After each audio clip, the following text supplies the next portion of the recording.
Wakil Presiden Direktur dari TRI Indonesia, Dhani Buldansyah. Halo Pak, apa kabar Pak? Salam sehat ya Pak.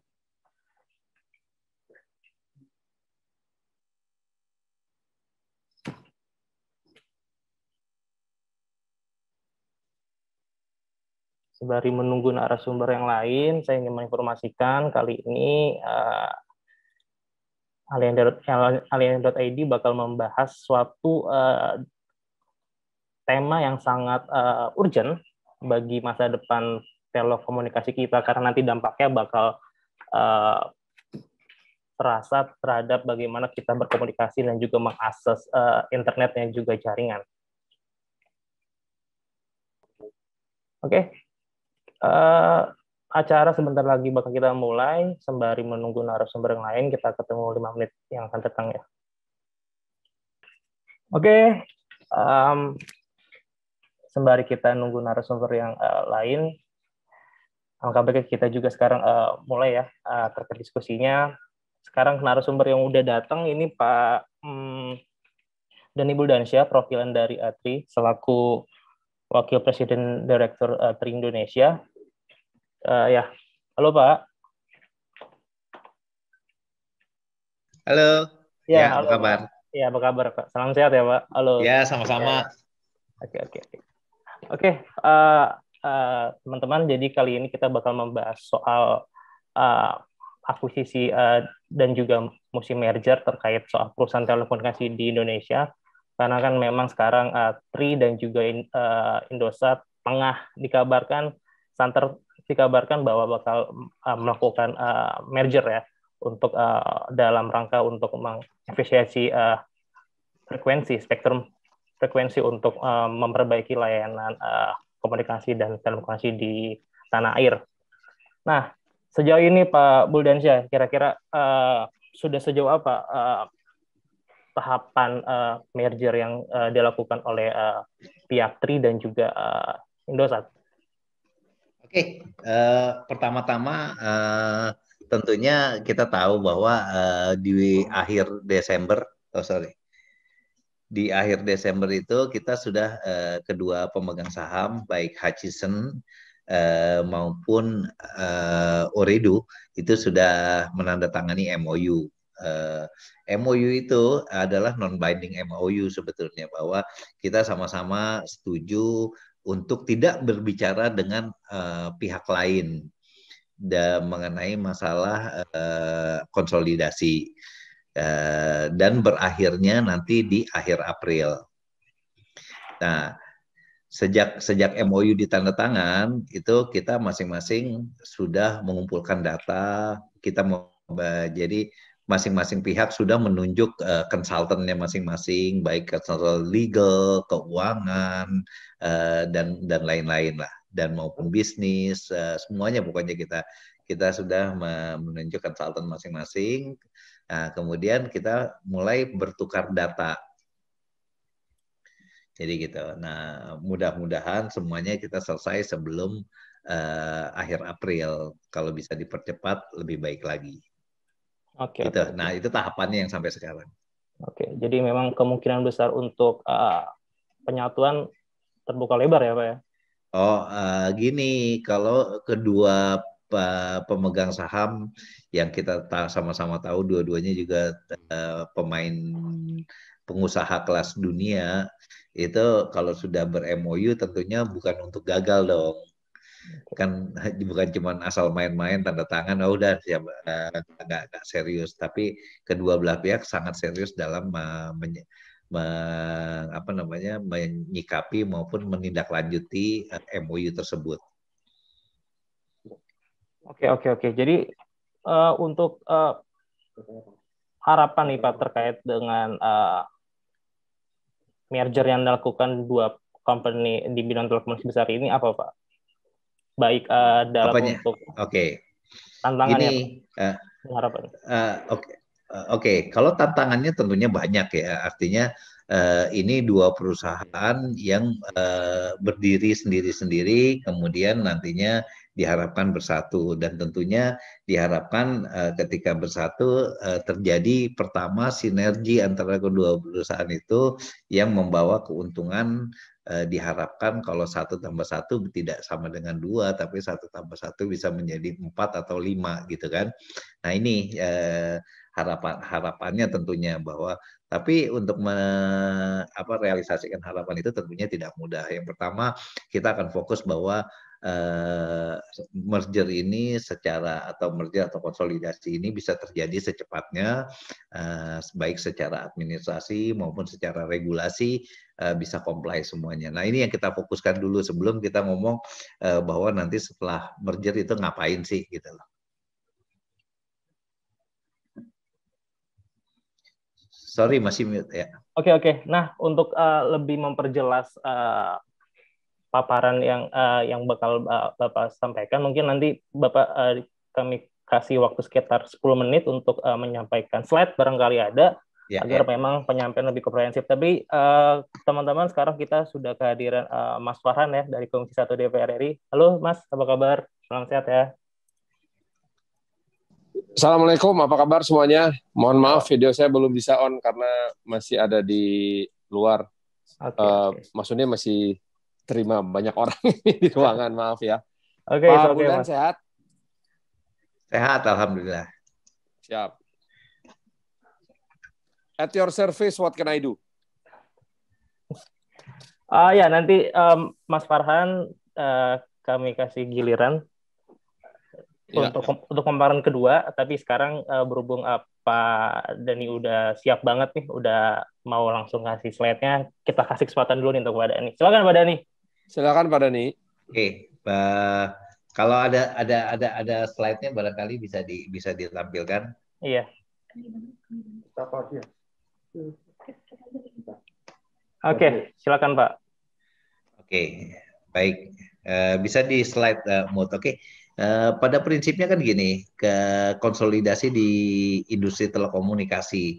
Kenapa sih kita ngomong konsolidasi industri telekomunikasi itu menjadi suatu pembicaraan yang sudah cukup lama gitu loh. Nah, pertama kita tahu bahwa jumlah operator telekomunikasi tanah air saat ini masih dianggap terlalu banyak.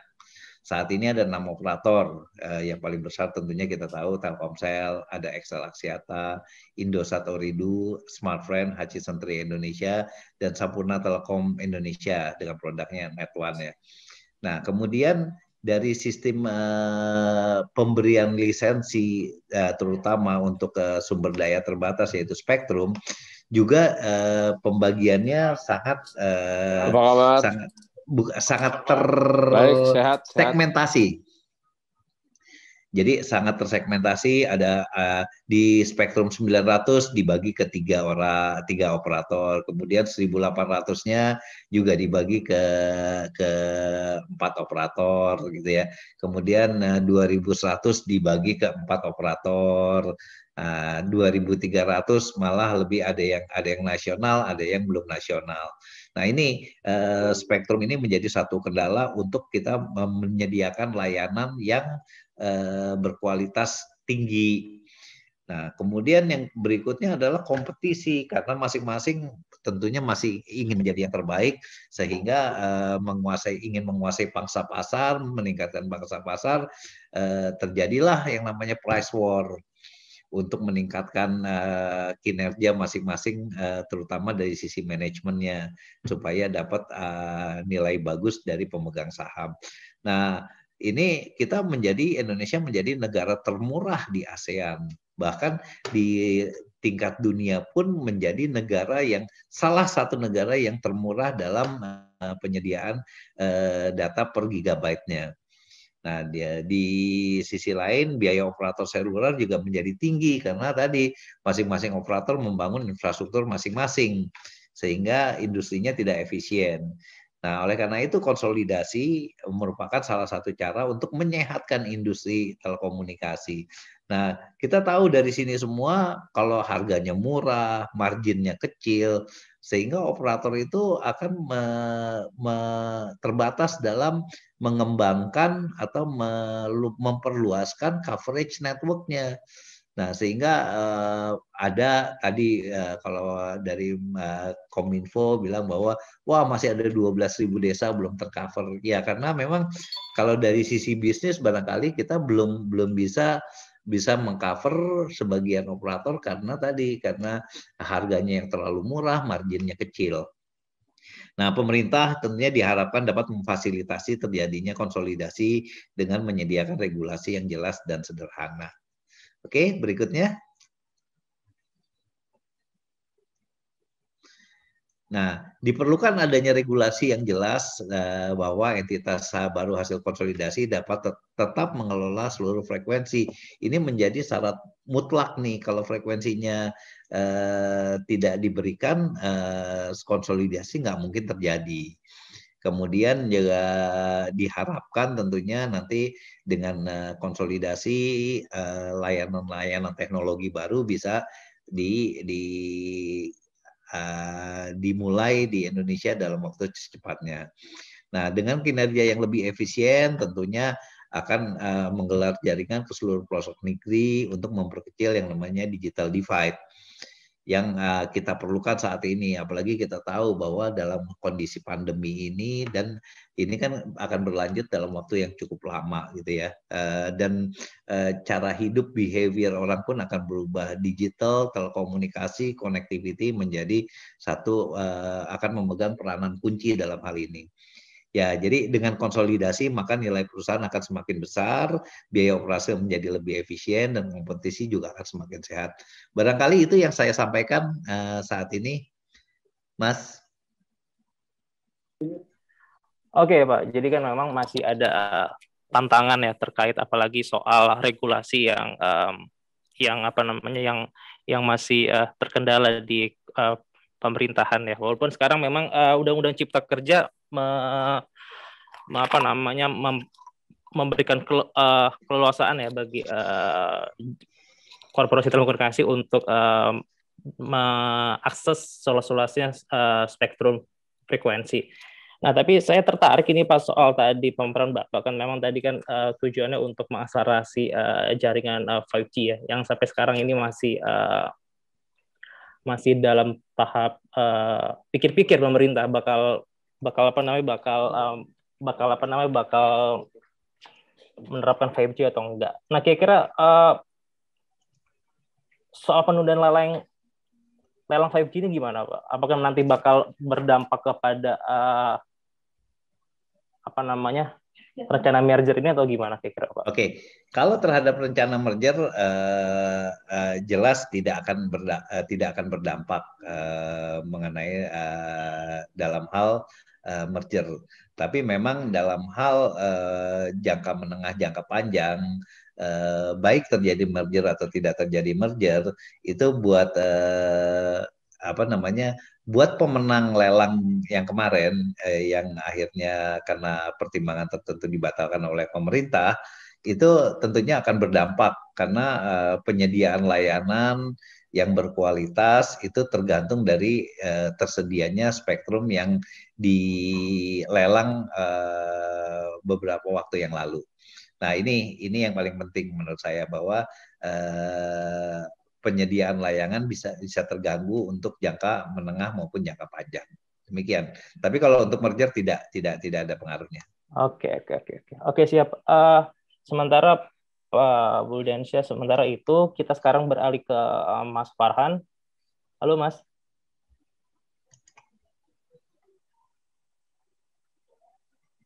Iya, halo. Mas Farhan. Yes, sebentar ya. Sebentar aja. 2 menit. Oke.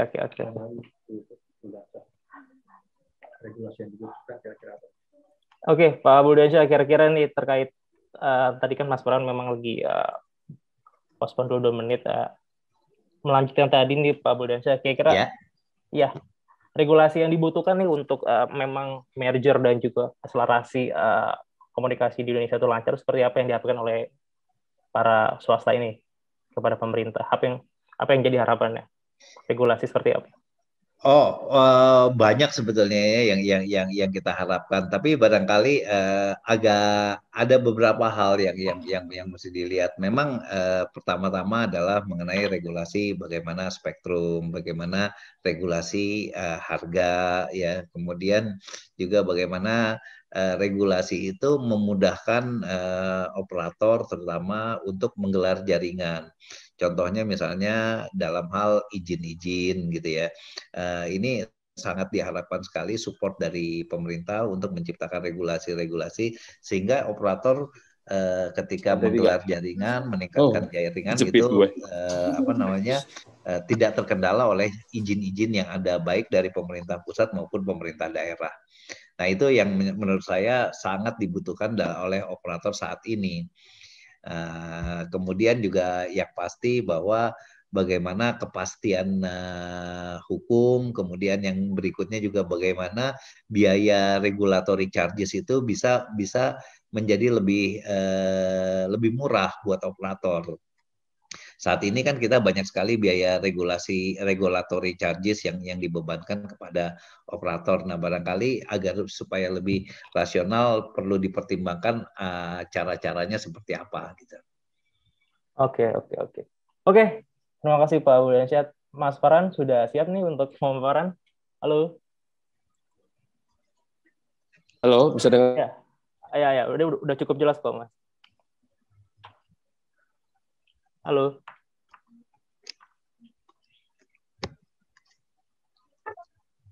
Oke, mungkin masih loading ya. Loading Zoom.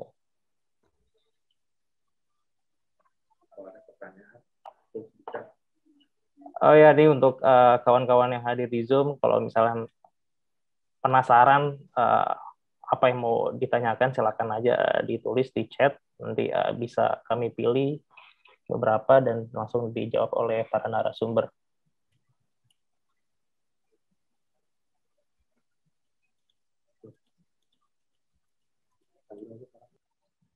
Halo. Sini ya. Oke.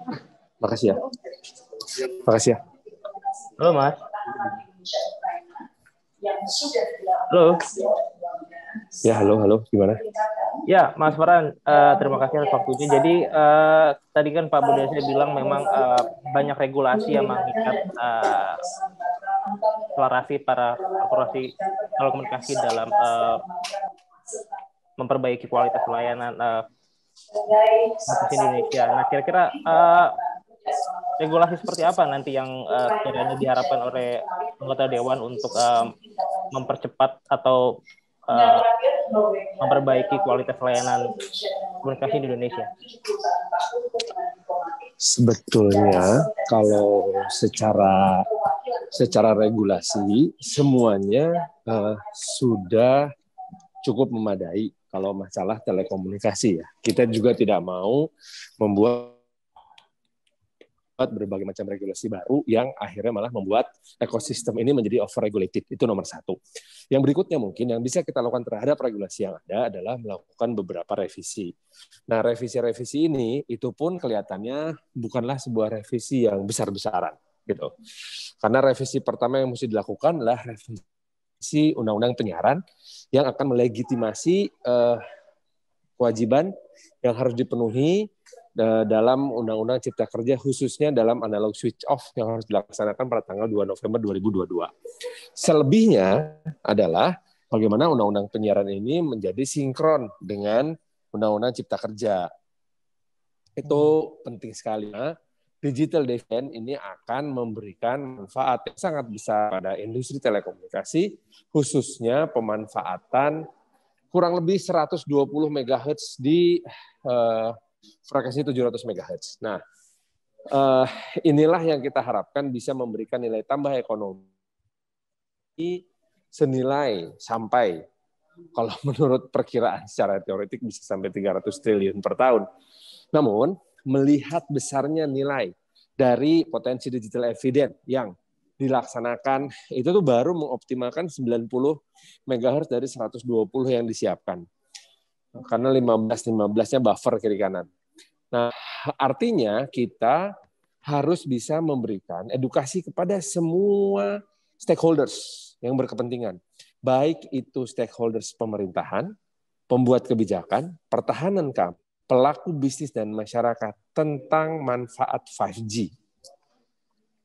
Ini menjadi pertanyaan besar karena sampai sekarang tidak pernah ada satu orang pun, satu pihak pun yang berhasil meyakinkan masyarakat bahwa 5G akan memberi manfaat seperti ABCDEFGHIJ. Tetapi, ya ada tetapinya nih, akan ada konsekuensi risiko yang harus dimitigasi seperti apa gitu. Semuanya itu adalah hanya informasi-informasi selewat aja, nggak pernah ada yang mengetahui.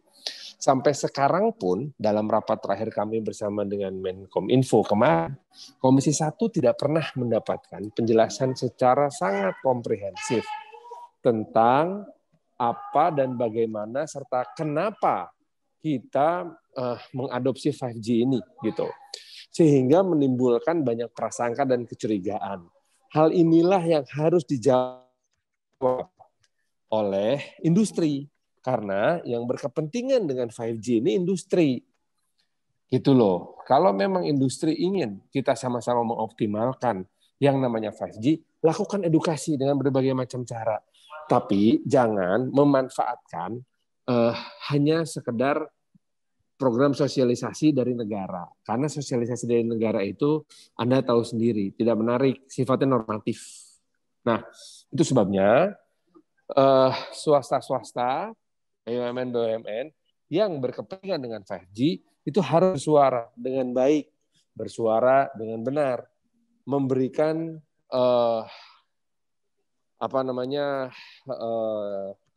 diseminasi informasi yang dengan sangat mudah bisa diterima oleh seluruh masyarakat Indonesia. Kenapa? Karena sekarang ini pengguna jasa telekomunikasi seluler di Indonesia itu sudah melebihi, saya kira udah sampai angka 200 juta lah. Jadi semua segmen itu kena ya. Dari level ekonomi paling rendah sampai level ekonomi paling tinggi. Demikian juga konsekuensinya kepada bisnis proses lainnya. Nah, bisnis proses yang sekarang ini sangat mengkhawatirkan untuk kita adalah bisnis proses dari fintech. Karena fintech memungkinkan kita untuk masuk ke berbagai macam akses informasi. Baik yang sifatnya personal maupun sifatnya kelembagaan. Nah, hal-hal seperti itu yang kemudian harus kita mitigasi bersama. Karena selain kita butuh 5G, kita juga butuh yang namanya, dalam tanda kutip ya, serum menghadapi efek negatif dari 5G. Kira-kira gitulah. Oke, menarik Mas Farhan. Memang jadi masih dalam pertimbangan keras ya di kawan-kawan di parlemen ya, terkait soal pendapat 5G di tanah air. Oh, iya. Tapi saya sebelum lanjut ke hal lainnya, mungkin Mas Farhan kalau misalnya punya slide mungkin bisa dipaparkan sekarang ini biar nanti lebih. Enggak, saya minta maaf sekali, saya nggak sempat nyiapin. Ya gimana Mas?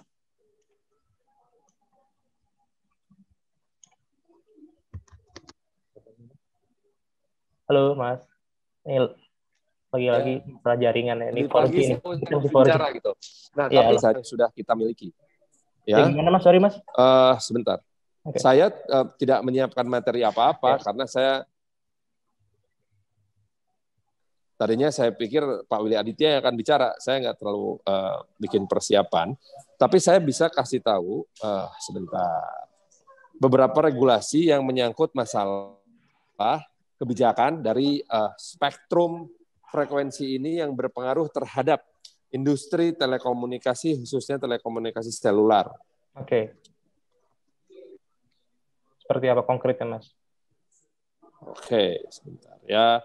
Saya harapkan teman-teman mendengarkan dan kemudian mencatat ya. Undang-Undang Nomor 36 Tahun 99 tentang telekomunikasi, bagian kelima, hak dan kewajiban penyelenggaraan masyarakat, pasal 12. Dalam rangka pembangunan, pengoperasian dan atau pemeliharaan jaringan telekomunikasi, penyelenggara telekomunikasi dapat memanfaatkan atau melintasi tanah negara atau bangunan yang dimiliki oleh kuasa pemerintah. Kemudian ayat 3. Pembangunan, pengoperasian dan atau pemeliharaan jaringan telekomunikasi sebagaimana dimaksud pada ayat 1 dilaksanakan setelah mendapatkan persetujuan dari instansi pemerintah yang bertanggung jawab dengan memperhatikan peraturan. Dan pasal berikutnya, pasal 13, penyelenggara telekomunikasi dapat memanfaatkan tanah milik perorangan, ya, atau pemeliharaan jaringan telekomunikasi setelah terdapat persetujuan di antara para pihak. Jadi memang ini artinya memberi jalan kepada dari sejak tahun 99 kepada para pelaku bisnis telekomunikasi untuk melibatkan banyak orang. Setiap pengguna telekomunikasi pada pasal 14 disebutkan punya hak yang sama untuk menggunakan jaringan telekomunikasi dan jasa telekomunikasi dengan memperhatikan peraturan perundang-undangan. Kemudian interkoneksi dan biaya penyelenggaraan juga diatur. Nah, di bagian 10 ini dia nih, perangkat telekomunikasi, spektrum frekuensi radio dan orbit satelit. Penggunaan ini pasal 33, penggunaan spektrum frekuensi radio dan orbit satelit wajib mendapatkan izin dari pemerintah, harus sesuai peruntukannya dan tidak saling mengganggu. Ya. Dan digunakan dalam penyelenggaraan telekomunikasi yang diatur dengan peraturan pemerintah. Kemudian, pengguna spektrum frekuensi radio wajib membayar biaya penggunaan frekuensi, ini yang sedang dilelangkan, termasuk diantaranya adalah 5G.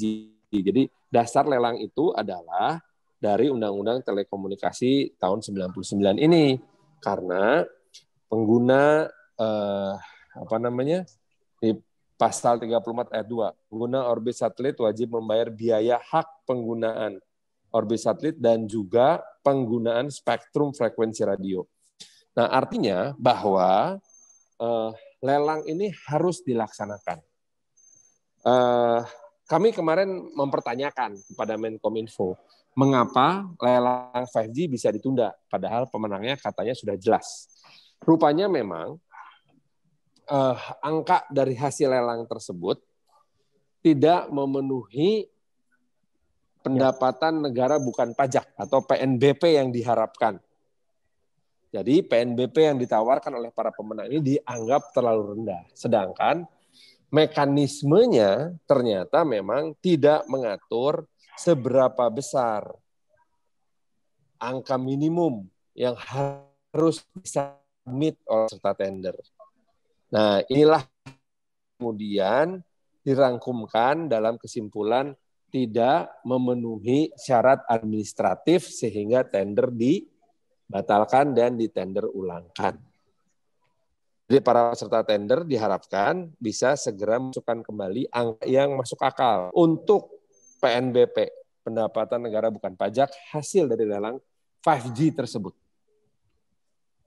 Itu hal yang mungkin bisa saya sharing dan bisa dinyatakan sebagai sebuah pernyataan tertulis.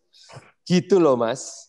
Oke. Jadi memang tadi sudah disebutkan bahwa ada semacam kehati-hatian ya dalam konteks cyber security ya. Misalnya nanti 5G diterapkan di Indonesia dan lain juga memang masih ada belum siapnya dan matang Kemenkominfo untuk lelang 5G sehingga dibatalkan dan ditenderkan ulang. Tapi kira-kira dampak dampak penundaan lelang 5G ini gimana, Mas? Di tengah memang kita butuh akselerasi jaringan yang besar dibanding 5G atau LTE gitu.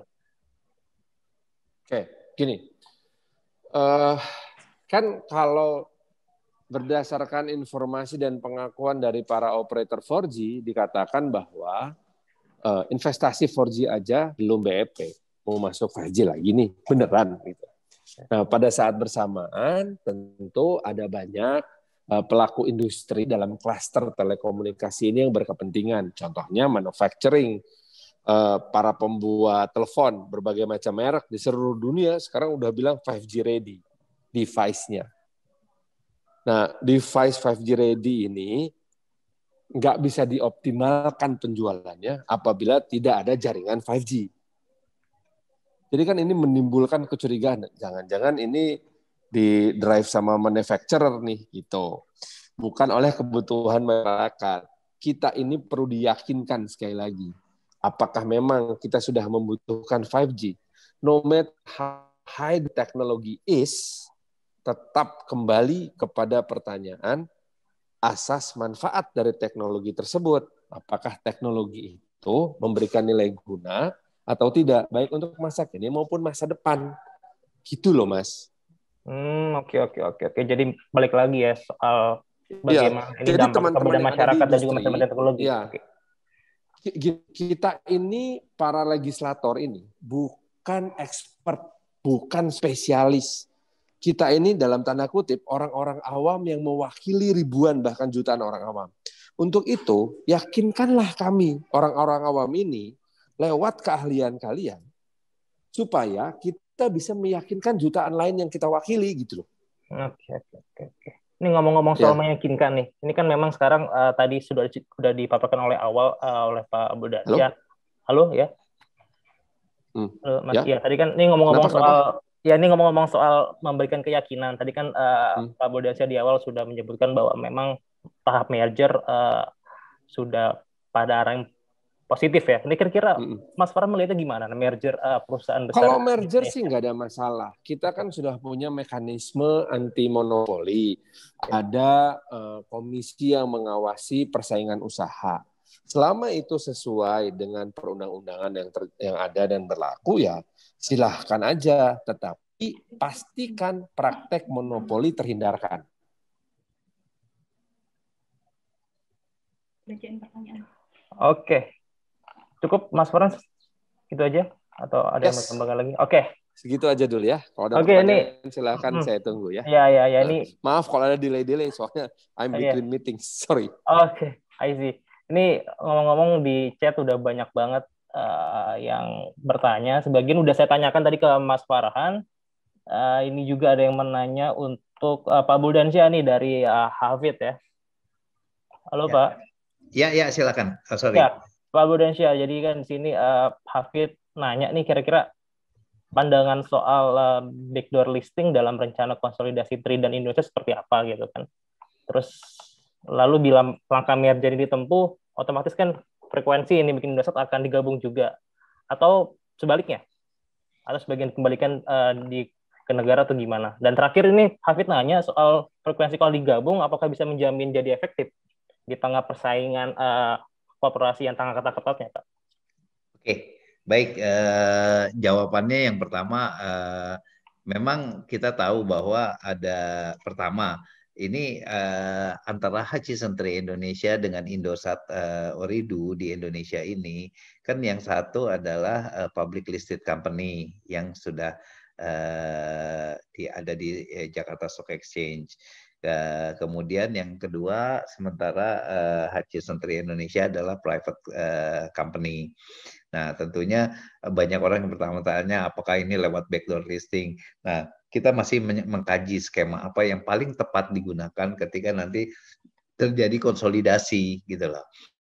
Yang pasti kedua pihak baik Ooredoo sebagai pemegang saham Indosat maupun Hutchison akan mempunyai peran yang signifikan dalam perusahaan yang nanti berkonsolidasi. Itu aja barangkali yang saya bisa jawab mengenai tadi ada masalah backdoor listing. Oke, yang kedua adalah mengenai spektrum. Gini, kami di Hutchison Tri Indonesia dengan spektrum yang kami miliki, dengan pelanggan yang kami miliki saat ini,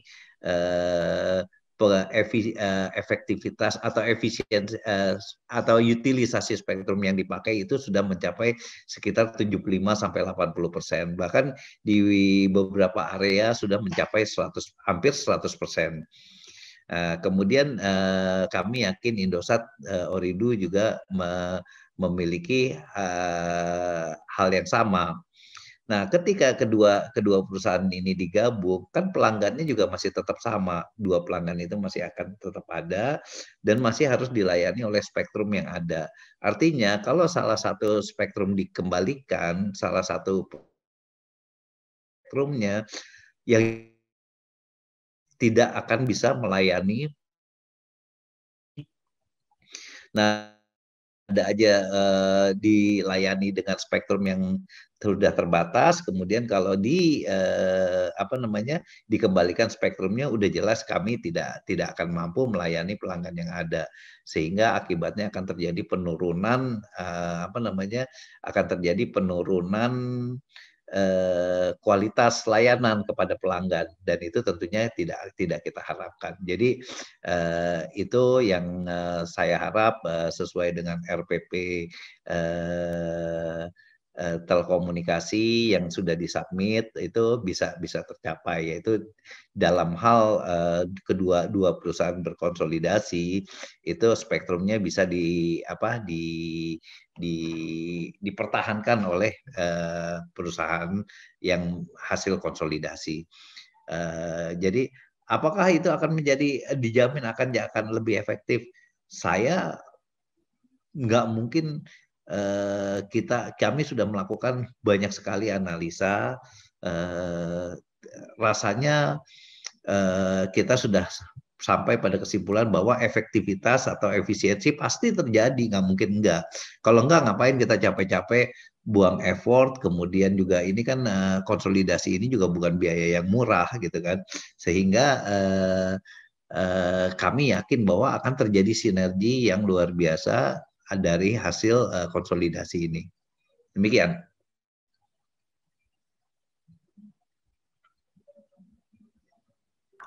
Oke ya, menarik ya Pak Budiansyah. Memang nanti ujung-ujungnya diharapkan adanya efektivitas dalam layanan komunikasi di Indonesia ya, untuk menjangkau semua kawasan di tanah air. Ya. Oke, lanjut lagi nih, kita bacakan lagi ya nih kegelisahan dari para teman yang hadir di sini yang ingin bertanya. Pertama ini soal dari Agus dari detik.com ini, para narasumber Mas Farhan, Pak Budiansyah. Jadi ini soal proses merger terindah di Indonesia ini saat ini sudah sejauh mana ya? Tadi memang ini udah sebagian udah dibahas ya, Mas Agus, mungkin nanti bisa di cross check lagi. Terus kalau yang nomor 2 ini, Menkominfo mengatakan bahwa pembatasan proses luaran frekuensi 2,3 GHz ini kemarin karena proses administrasi. Nah, menurut ini gimana nih Pak? Pemenang lelang apakah demikian? Oke. Tanggapannya. Gini, kalau kami sudah pasti kami mengikuti lelang itu berdasarkan dokumen lelang. Dokumen lelang yang sudah dikeluarkan oleh pemerintah berupa syarat-syarat dan persyaratan-persyaratan administrasi yang harus dipenuhi oleh peserta lelang. Dan kami semua peserta lelang itu sudah dicek, diverifikasi bahwa kami semua memenuhi persyaratan lelang tersebut. Jadi dari pandangan kami bahwa kami sudah melakukan semuanya, sudah comply sesuai dengan dokumen lelang yang kalau kami barangkali boleh dibandingkan dengan lelang-lelang sebelumnya itu juga sama persis, hampir sama persis gitu loh. Jadi tidak ada yang berubah, sehingga kami percaya bahwa kami sudah comply terhadap syarat-syarat baik administrasi dan lain-lain untuk mengikuti lelang, sehingga akhirnya lelang terjadi dan ditentukan pemenangnya. Walaupun akhirnya dibatalkan, tentunya itu merupakan suatu kebijaksanaan dari pemerintah yang kita hargai, dan kami masih menunggu langkah selanjutnya yang akan ditetapkan. Kalau boleh saya bilang juga bahwa di dokumen lelang itu juga sudah ditentukan harga minimum. Jadi dokumen lelang itu sudah menentukan harga minimum, dan harga minimumnya itu tentunya sudah ditentukan berdasarkan evaluasi. Jadi bukan artinya harga itu tidak ada, harga minimum sudah ada. Artinya pemerintah menurut kami sudah bisa melihat bahwa kalau harga minimum itu yang terjadi, pasti PNBP-nya ya jumlahnya sekian. Dan kalau kita lihat dari 3 objek yang ada, yang mengikuti adalah 3, tentunya kita tahu artinya bahwa memang peminatnya hanya 3 perusahaan ini yang membutuhkan pada saat ini, karena kita tahu juga bahwa spektrum ini tidak murah. Kalau tidak ada nilai tambah yang positif, tentunya operator tidak akan mengikuti lelang tersebut. Jadi hanya operator-operator yang butuh dan sesuai dengan harganya yang kami lihat. Nah, Lain barangkali kalau ternyata dari apa namanya, dari lelang itu dari 3 objek yang ikut 5, kemudian masing-masing menaikkan harganya sampai titik tertentu, tidak merasa sudah tidak ekonomis lagi, itu tentunya harga lelangnya akan naik. Tapi memang peminatnya hanya 3, ya yang terjadi adalah harga minimum. Demikian. Oke. Oke, ini lanjutan dari dari Agus dari detik.com. Ya, ini ditujukan untuk Mas Farhan ya, soal penyikapan Komisi 1 terkait 5G ini. Tadi kan memang sudah sempat disinggung cukup banyak, tapi mungkin nanti Mas Farhan bisa menambahkan sedikit penegasan bagaimana Komisi 1 soal rencana penerapan 5G ini gitu kan. Karena kan memang banyak asumsi yang bilang bahwa justru mundur ya, karena pasca pembatalan lelang frekuensi yang kemarin dilakukan 5G. oleh 5G itu. Bisa ditambahkan lagi, Mas Farhan? Sekedar penambahkan. Maksudnya ditambahkan gimana? Ya, soal yang penyikapannya tadi itu kan, biar terjawab sudah pertanyaan dari agus.com. Sorry, saya kurang ngerti. Maksudnya penegasan apa lagi ya? Ya, tadi karena kan ya, tadi kan ya, halo. Halo. Oke. Halo, Mas. Halo ya. Halo. Ya, mungkin sekedar penegasan bagaimana relevansi 5G diterapkan di Indonesia ketika memang 4G pun masih tertati-tati kan penerapannya di Indonesia gitu kan. Ini dalam kaitannya untuk menjangkau akselerasi layanan komunikasi, Mas.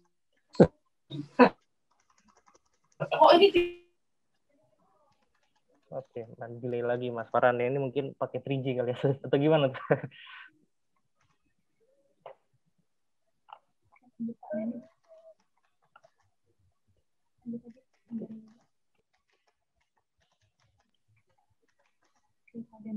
Oke, sementara mungkin Mas Farhan lagi delay. Halo, sinyalnya hilang tadi. Sorry.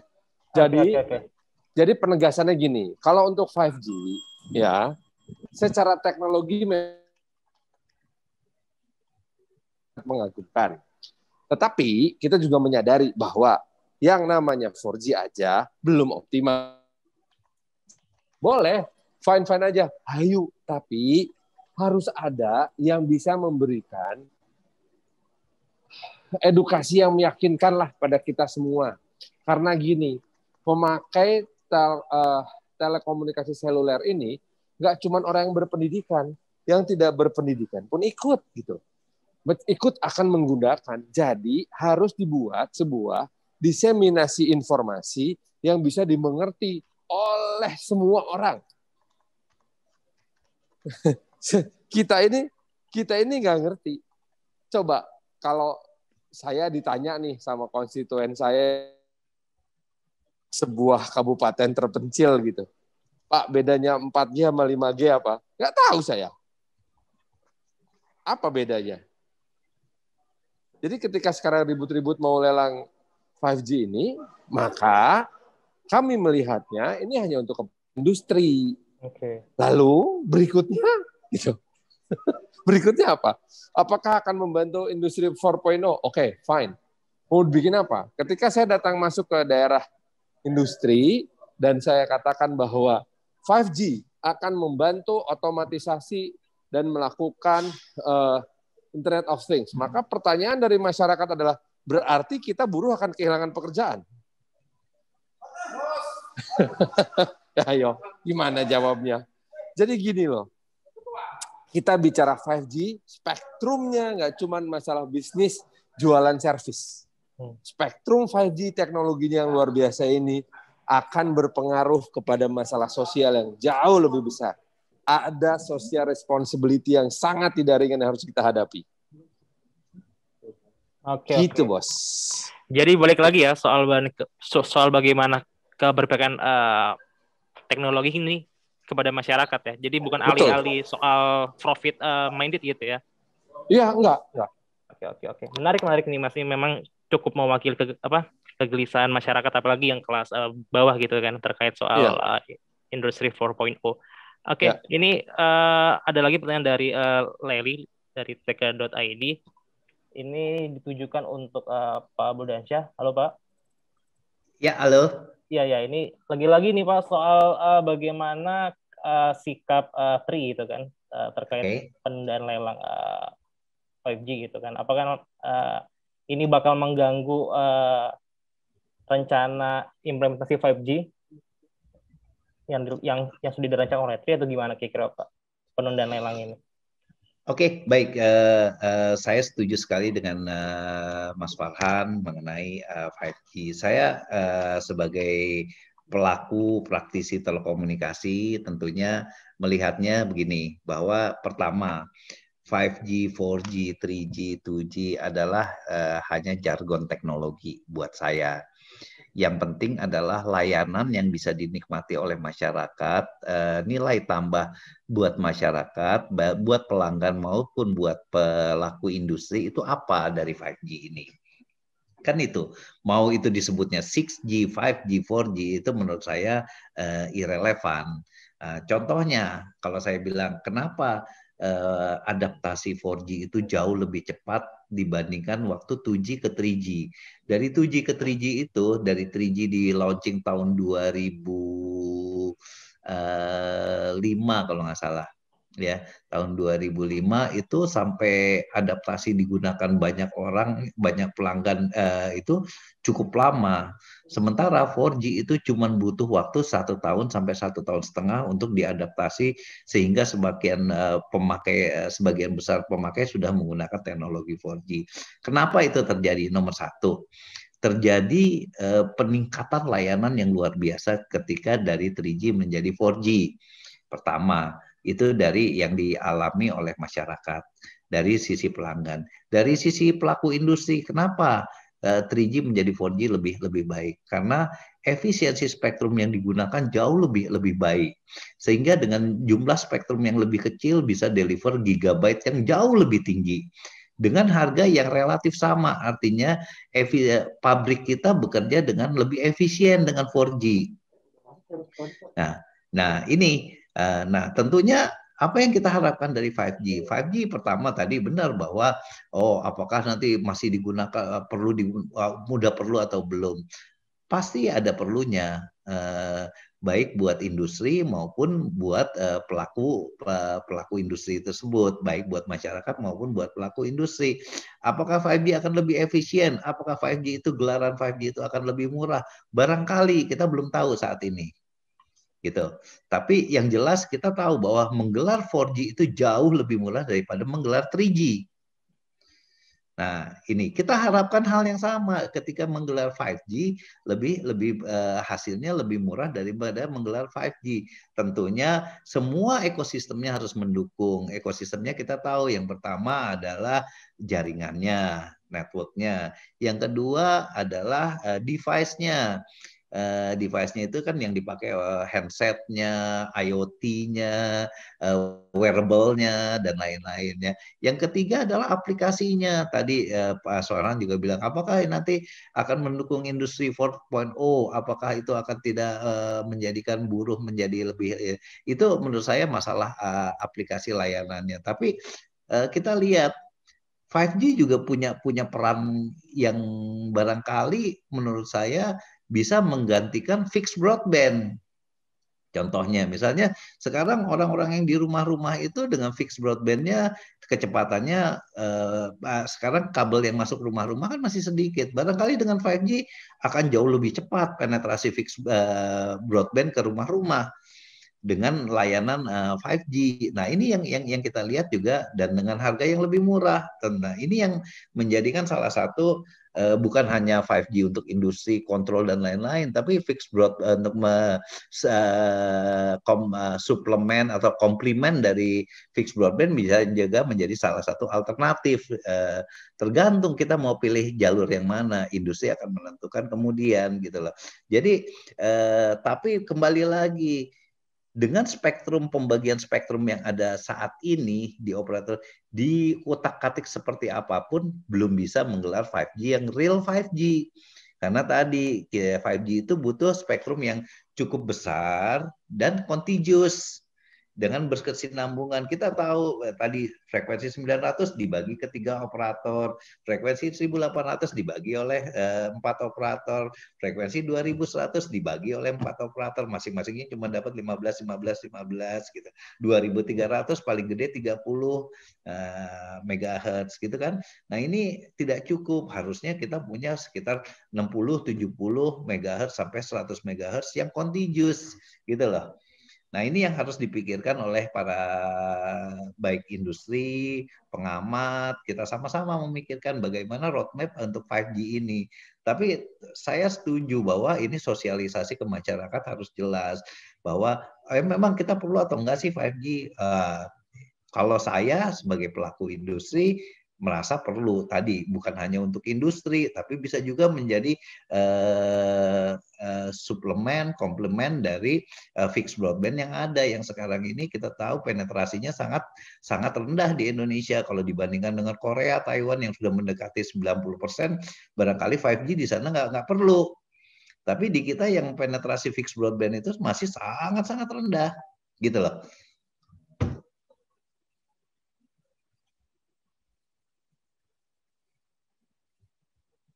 Ya oke, jadi memang sisi positif dari 5G itu dalam kacamata korporasi memang selalu ada ya. Memang ketika memang banyak tantangan dan juga hambatan regulasi oleh pemerintah dan juga pertanyaan dari DPR itu nggak menyurutkan bahwa 5G itu memang suatu hal yang keniscayaan ya berlaku di Indonesia dan bakal dinikmati oleh masyarakat di dalam waktu dekat.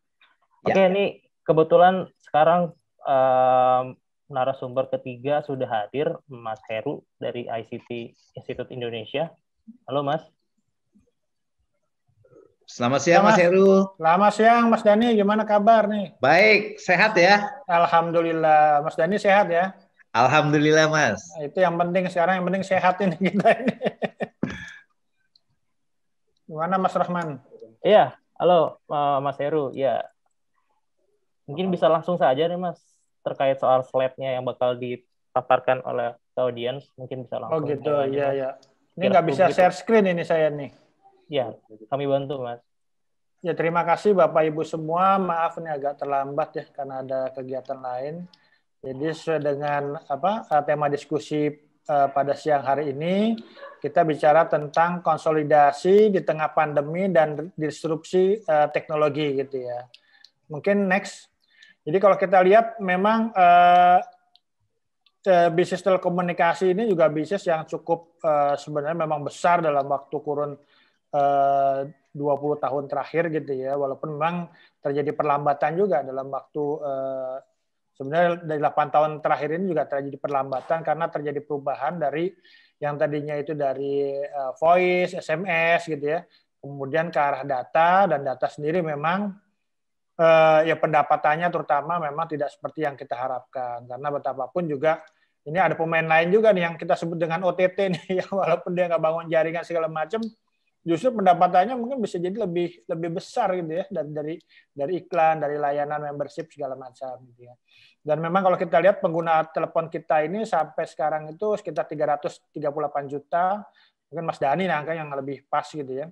Karena ini data dari 2020 di setahun yang lalu, mungkin ada perubahan, tapi pengguna internet kita sampai 175,4 juta, yang menurut Abji terakhir itu mencapai 200 juta.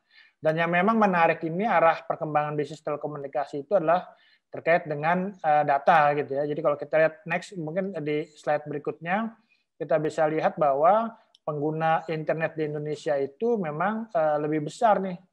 Ya mungkin next, pengguna internet Indonesia lebih besar dibanding pengguna atau yang nonton televisi. Jadi kalau dulu itu televisi lebih tinggi, sekarang televisi hanya 3 jam 4 menit. Sementara internet 7 jam 59 menit gitu ya. Memang kita di bawah Thailand yang 9 jam kalau nggak salah. Tapi angka 8 jam ini juga cukup besar sebenarnya. Jadi demand terhadap penggunaan internet ini cukup besar. Tapi kalau kita lihat apalagi nanti di data bahwa setelah pandemi ini juga kebutuhan akan akses data, akses internet juga demikian besar. Mungkin next. Jadi memang di 2020-2021 ini kalau ekonomis pernah nulis bahwa market in age of anxiety gitu ya. Jadi memang ini agak cemas kita, kecemasannya itu mungkin ada jawabannya di next mungkin. Jadi kalau kita lihat kan memang sampai sekarang ini kita mengalami masa pandemi yang memang belum berakhir gitu ya. Tapi juga di sisi lain pandemi juga bisa jadi ada game changer nih. Ada yang perusahaan-perusahaan yang tadinya begitu besar dengan pandemi berubah dia menjadi tidak ada apa-apa gitu. Jadi misal kita bicara tentang Airbnb, Iris segala macam ini kan menjadi kelihatan ketika ada pandemi ini bisnis yang terkait dengan travel pariwisata ini menurun gitu ya. Tapi di sisi lain juga ini menjadi sebuah berkah juga, misalnya layanan-layanan yang terkait dengan internet, layanan kesehatan gitu, ini juga menjadi layanan yang kemudian dibutuhkan. Produk-produk kesehatan juga menjadi kebutuhan yang juga kita cari gitu. Wah, sampai misalnya masker sampai jutaan loh gitu kan. Kemudian turun 200.000, sekarang mungkin kita bisa beli 330.000, jumlahnya 50 pieces gitu ya. Nah, ini yang memang menjadi hal yang di industri telekomunikasi ini menjadi hal yang berbarengan dengan juga adanya disrupsi. Jadi disrupsi ini mau tidak mau kita bicara adanya perubahan-perubahan yang bisa berdampak baik, bisa berdampak juga buruk gitu ya. Karena pola bisnisnya juga berubah. Sehingga memang di industri telekomunikasi ini perubahan-perubahan juga diperlukan gitu ya. Jadi memang kalau kita lihat transformasi dan strategi baru ini di era pandemi dan juga sebagai dampak digital disruption ini memang menjadi sebuah keniscayaan gitu ya. Ya, next. Nah, ini menarik nih apa yang dikatakan oleh Pak Menteri sebelumnya nih, temannya Mas Dhani, Pak Rudiantara, bahwa di industri telekomunikasi Indonesia ini memang pemainnya kan dulu banyak gitu, ada 9, kemudian 7, sekarang 5 gitu ya, dan memang ada beberapa pemain yang mencoba untuk konsolidasi. Pemerintah sendiri menyatakan bahwa ya industri ini nggak sehat. Jadi memang kalau kita lihat dari laporan keuangan banyak operator gitu ya, mungkin sebenarnya yang benar-benar untung itu 1-2 operator. Sementara yang lainnya itu ya berdarah-darah gitu. Nah, kalaupun misalnya ada operator yang kemudian secara laporan keuangannya untung, biasanya ada aksi perusahaan yang dilakukan, misalnya menjual menara segala macam gitu ya, sehingga yang tadinya mungkin rugi 3 triliun dengan dia jual menara 5 triliun masih ada keuntungan gitu ya. Ini yang menjadi strategi agar terlihat untung. Tapi kalau memang secara industri ini kan ketidaksehatan operator telekomunikasi ini ya sudah lebih dari 5 tahun gitu ya. Ya artinya bahwa tadi tidak untung, kemudian di sisi lain juga kompetisinya sangat ketat. Jadi antar operator ini bersaing secara ketat karena juga persoalan tadi misalnya karena angkanya sudah 338 juta, akuisisi pengguna baru agak berat.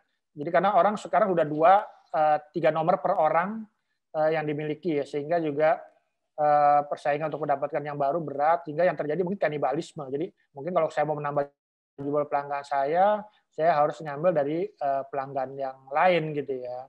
Kemudian juga layanan juga berubah dan kebutuhan frekuensi juga meningkat sebenarnya gitu. Nah, memang kalau kita lihat 3 operator ini merupakan kalau yang saya tahu merupakan hasil kajian di Kementerian Kominfo, jadi bukan turun dari langit, tapi merupakan sebuah kajian Kominfo bahwa dengan size yang ada sekarang, dengan kondisi sekarang, mungkin lebih pas 3 atau 4 operator, tapi memang yang bagus itu adalah 3 operator agar semuanya bisa hidup. Kalau sekarang kan ada yang sangat untungnya sangat besar, walaupun juga kita lihat juga terjadi penurunan gitu ya, tapi juga ada yang memang ruginya juga sangat besar gitu. Ya mungkin next. Nah kalau memang hal seperti itu terjadi, memang konsolidasi ini kan tadi dikatakan juga sebuah keniscayaan sebenarnya gitu ya. Cuman memang masalahnya adalah ini juga kita belajar juga nih.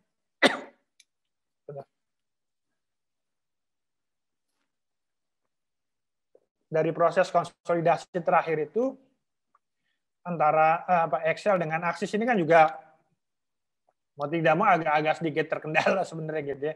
Karena banyak kan memang konsolidasi itu orang berharap ada tambahan frekuensi sebenarnya gitu ya. Jadi misalnya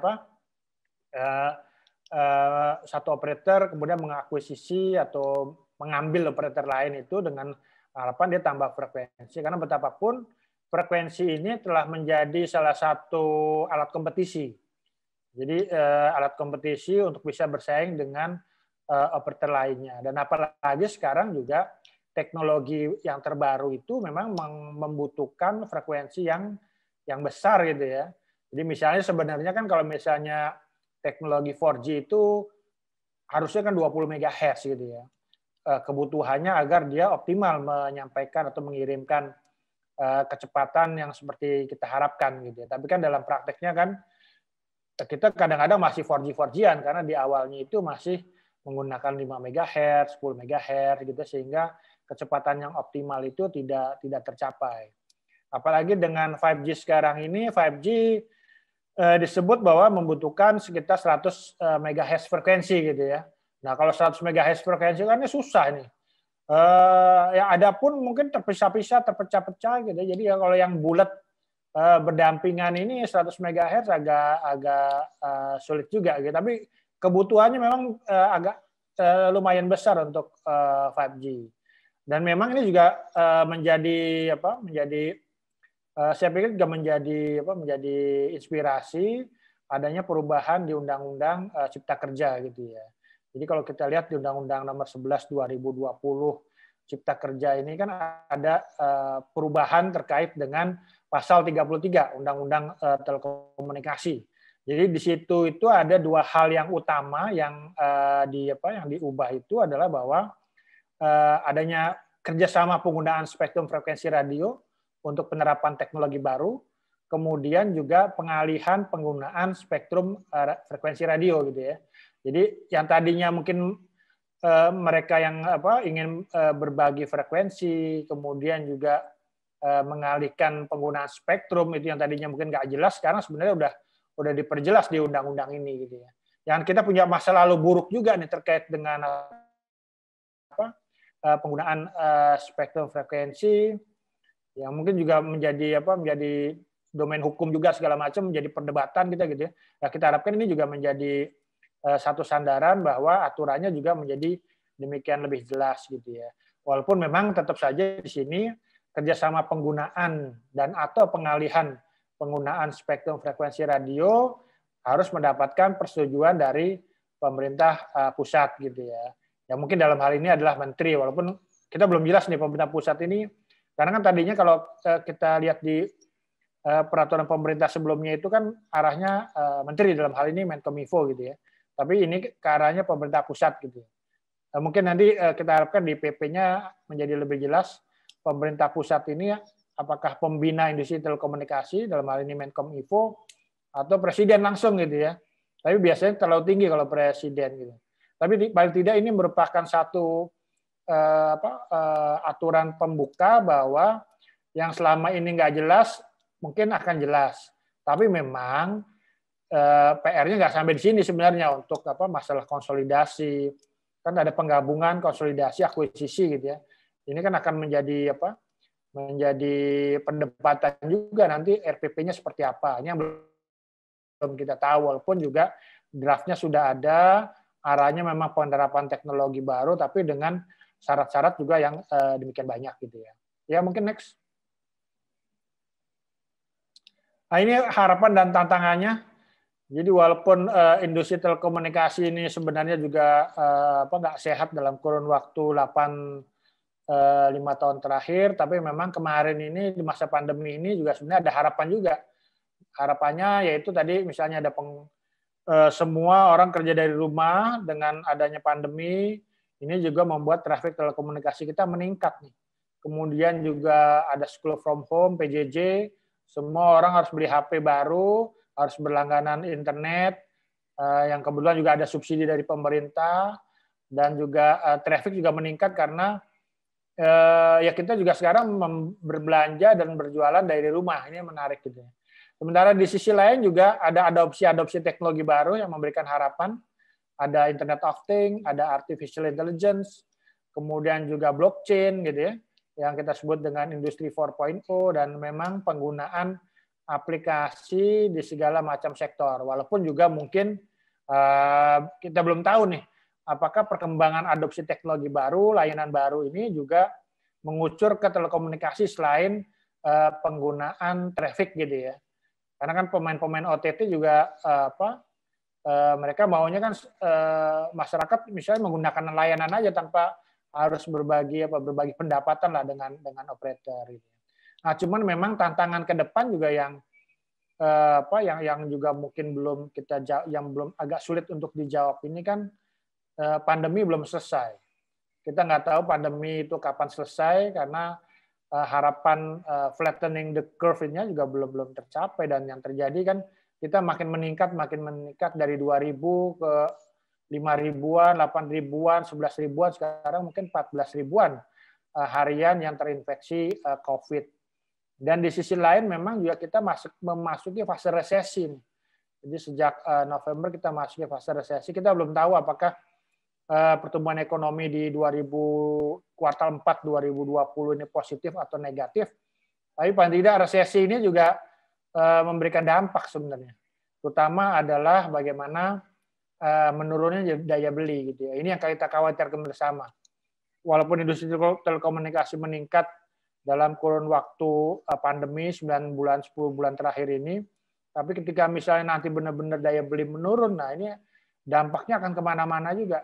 Tidak hanya mungkin orang menahan untuk berbelanja mewah, beli rumah mewah, atau hal yang mahal-mahal yang tidak menjadi prioritas gitu ya. Nah, ini kita harapkan juga pandemi ini bisa selesai dan industri juga bergerak kembali gitu ya, karena ini dampaknya akan demikian besar gitu ya. Ya mungkin itu saja Mas Rohman, paparan dari saya mungkin. Terima kasih. Assalamualaikum warahmatullahi wabarakatuh.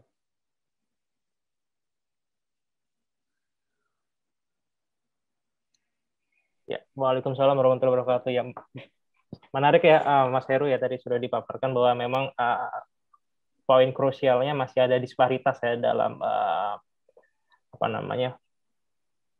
cuan yang diperoleh oleh para korporasi ini, sehingga memang dampaknya kepada layanan komunikasi yang diterima oleh masyarakat.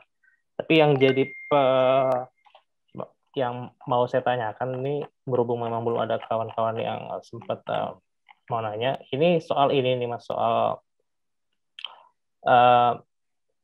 tadi sudah disebutkan bahwa memang ada masalah dalam persaingan antar korporasi. Kira-kira untuk mewujudkan industri yang ideal seperti apa sih Mas? Ya memang ini agak berat industri yang ideal itu seperti apa, tapi paling tidak kita harus membatasi jumlah gitu ya. Jumlah pemain yang tadinya mungkin dulu banyak 9, 7 gitu ya. Nah, ini kan agak rasional nih. Mungkin sekarang 5 gitu ya, atau 6, nanti ketika misalnya Mas Dhani kolaborasi dengan dengan Indosat gitu ya. Ini bisa menjadi 4 pemain, kemudian nanti juga ada gabung jadi 3 pemain. Sebenarnya kan seperti itu gitu. Jadi memang harus ada rasionalisasi dalam jumlah. Kemudian yang kedua itu memang persaingannya itu ya, persaingan harga ini memang udah harus dihindari lah. Karena betapapun persaingan harga ini nggak ada yang diuntungkan sebenarnya memang. Karena betapapun juga di satu sisi seolah konsumen diuntungkan gitu ya. Tapi ternyata nggak juga, karena bisa jadi ketika tarifnya itu lebih murah, kemudian juga ada hal-hal yang dikurangi dari tarif tersebut. Sehingga dalam pandangan konsumen pun juga harga itu adalah harga yang terjangkau gitu ya. Jadi memang tidak terlalu mahal, ya mungkin juga tidak terlalu murah. Agar apa? Agar memang industrinya itu, operatornya juga bisa mendapatkan keuntungan, kemudian dia bisa membangun jaringan. Kalau nggak untung kan susah untuk membangun jaringan. untuk meningkatkan kualitas layanan sebenarnya kan gitu kan, karena ada ada spesifikasi atau standar kualitas layanan yang harus dipenuhi juga oleh teman-teman di operator gitu. Jadi masalah, jadi kalau misalnya kita bersaing, mungkin sekarang ini saatnya bersaing secara kualitas gitu ya. Ya harga kan mungkin ya itu tadi tidak terlalu mahal lah gitu ya.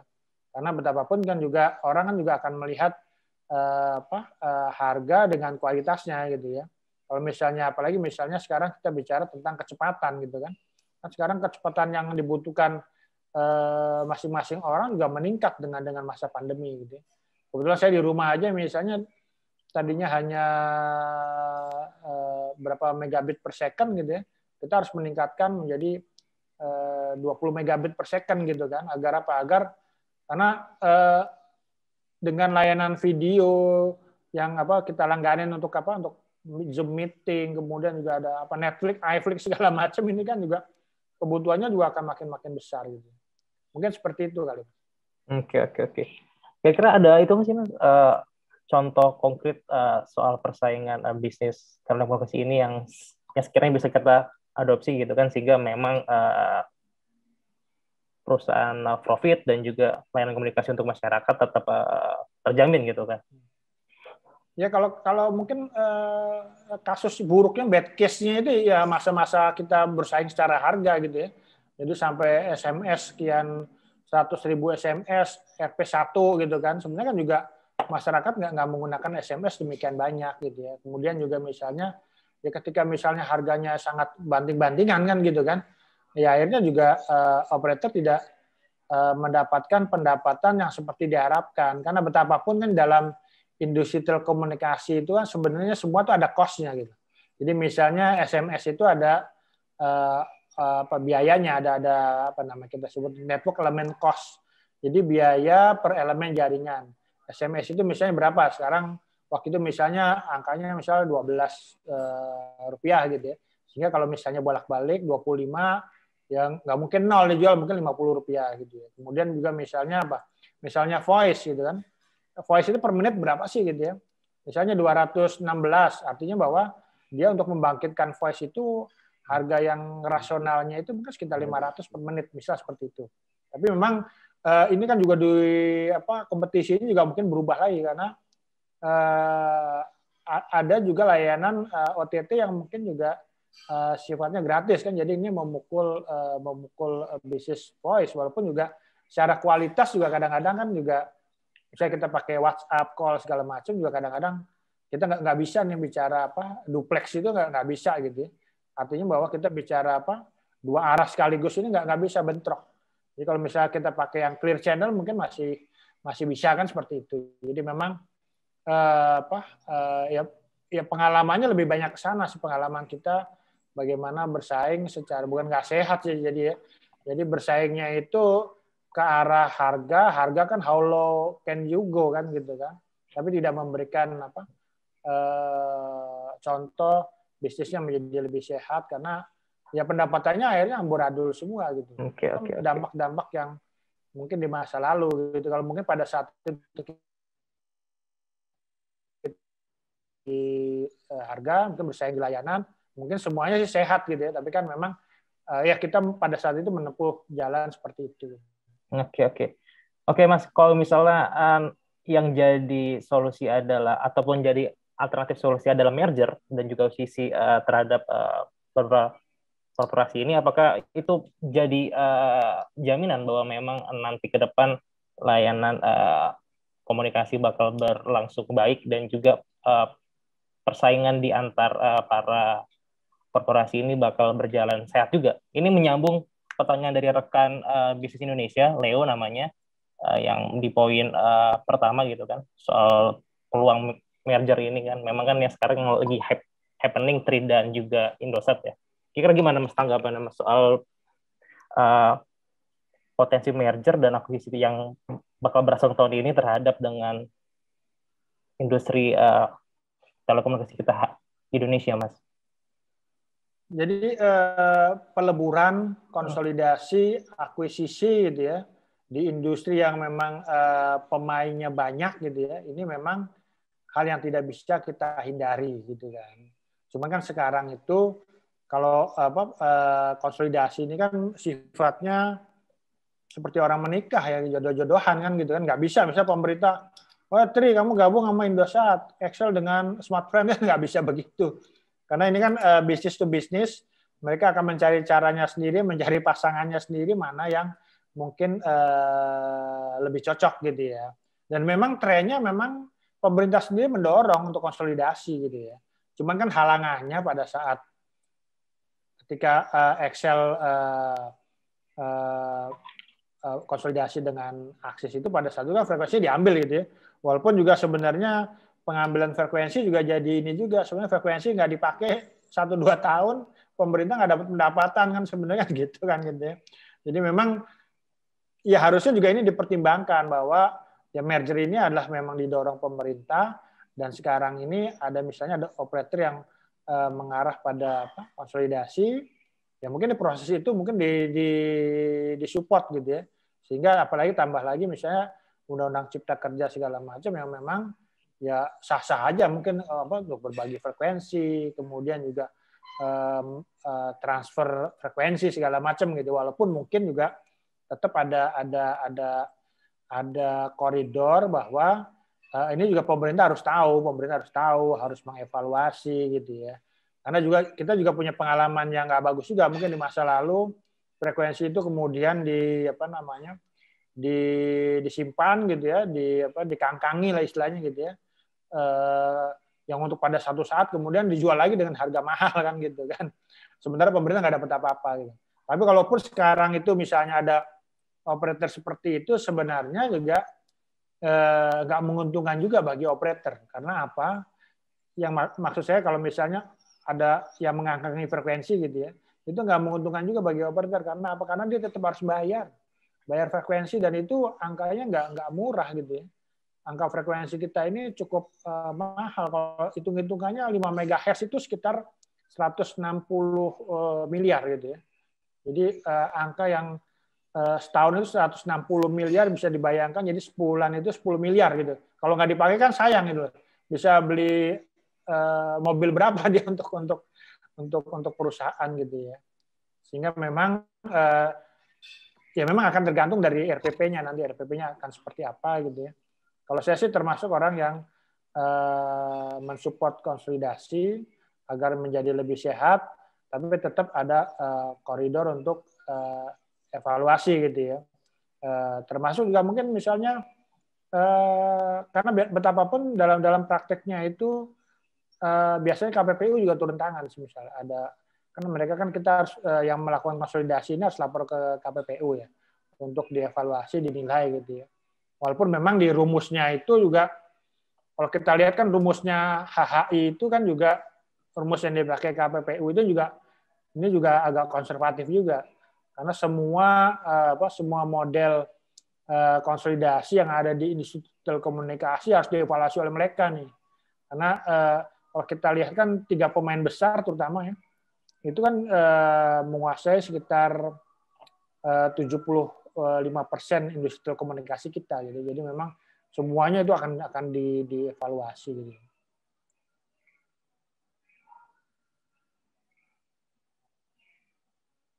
Jadi memang nanti terkait soal implementasi merger dan juga akuisisi yang kemungkinan bakal marak di tahun ini terjadi, kan pemerintah juga kemarin menunda ya untuk tender 5G-nya. Kira-kira ini bakal mempengaruhi nggak sih soal rencana merger beberapa perusahaan, Mas?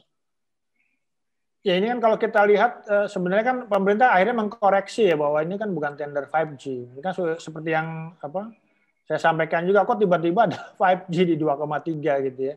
Karena apa? Karena clear bahwa yang dilelang itu adalah frekuensi di zona-zona yang kosong, yang memang frekuensinya dikembalikan oleh operator atau frekuensi diambil oleh pemerintah.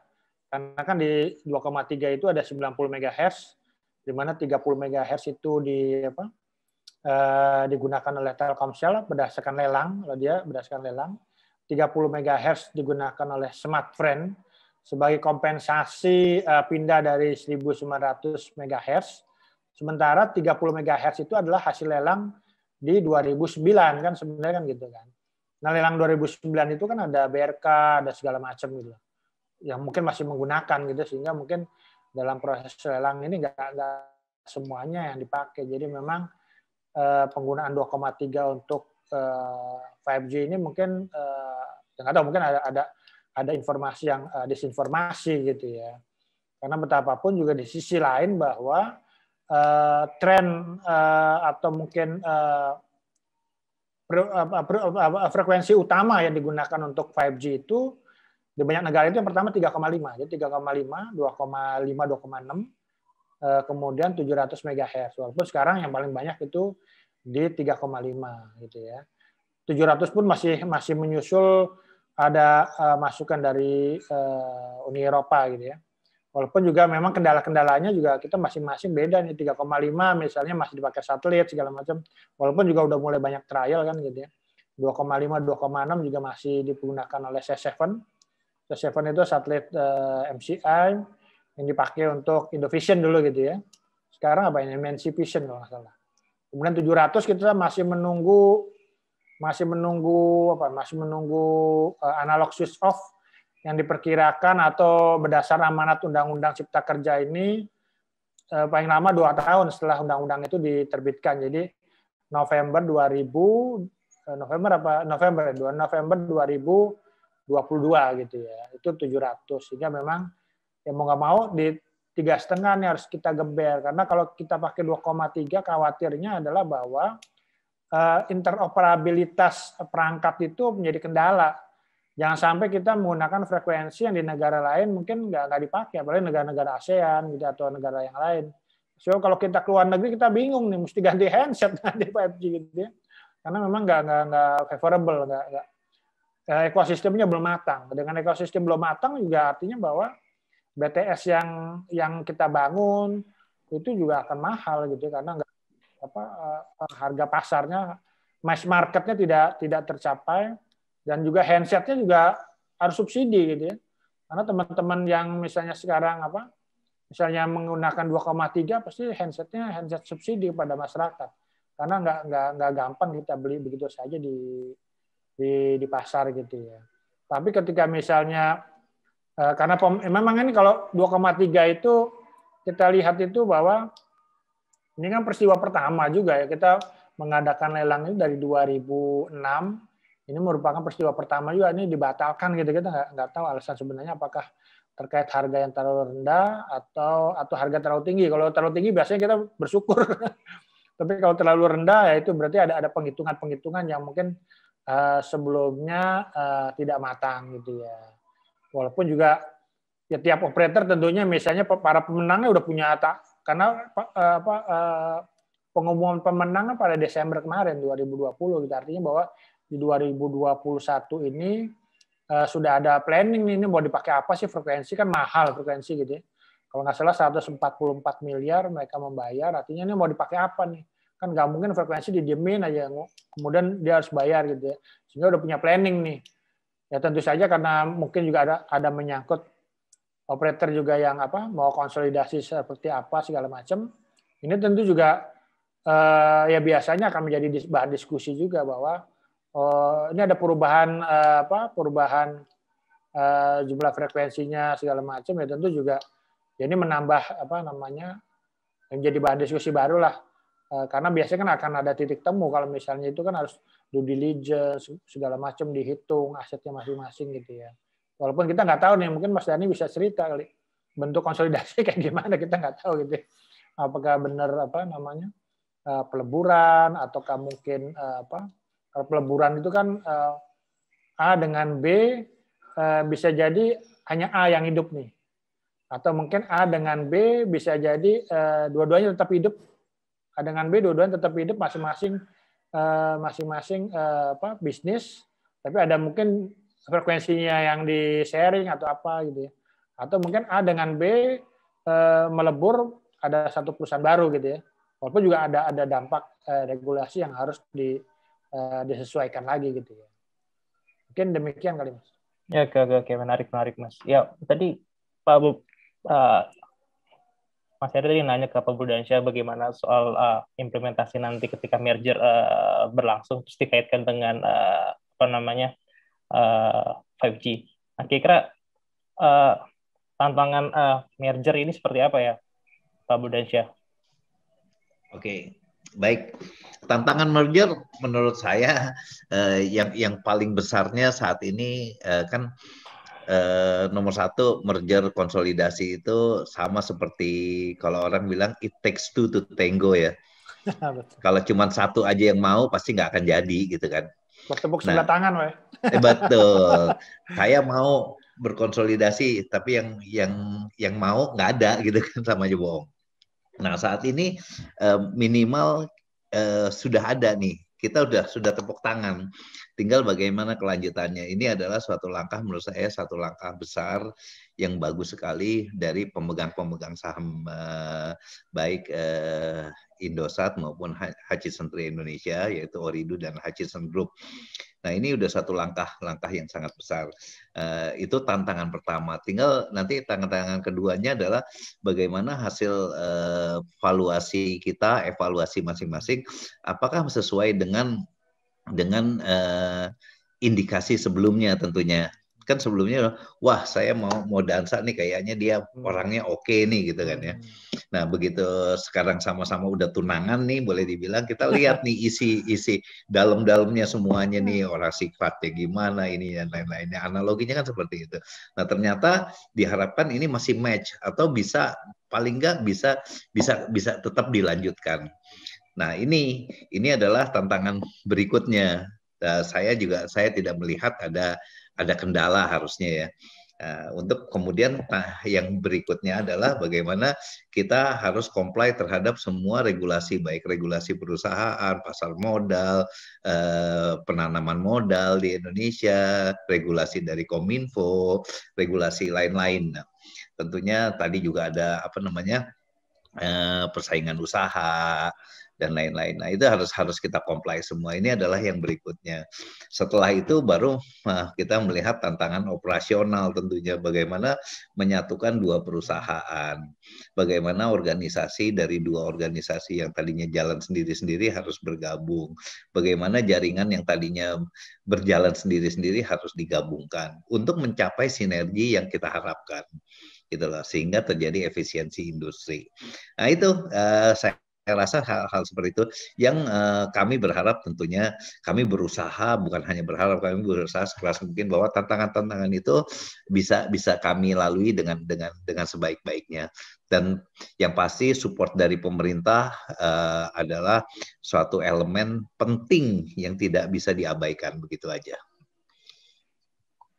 Salah satunya lewat regulasi tadi, Pak ya, yang sekiranya memberikan keleluasaan bagi para pelaku bisnis ya. Ya. Banyak hal kan ini dua perusahaan yang nggak kecil ya, artinya support dari pemerintah itu sangat-sangat kami harapkan dalam bentuk apapun.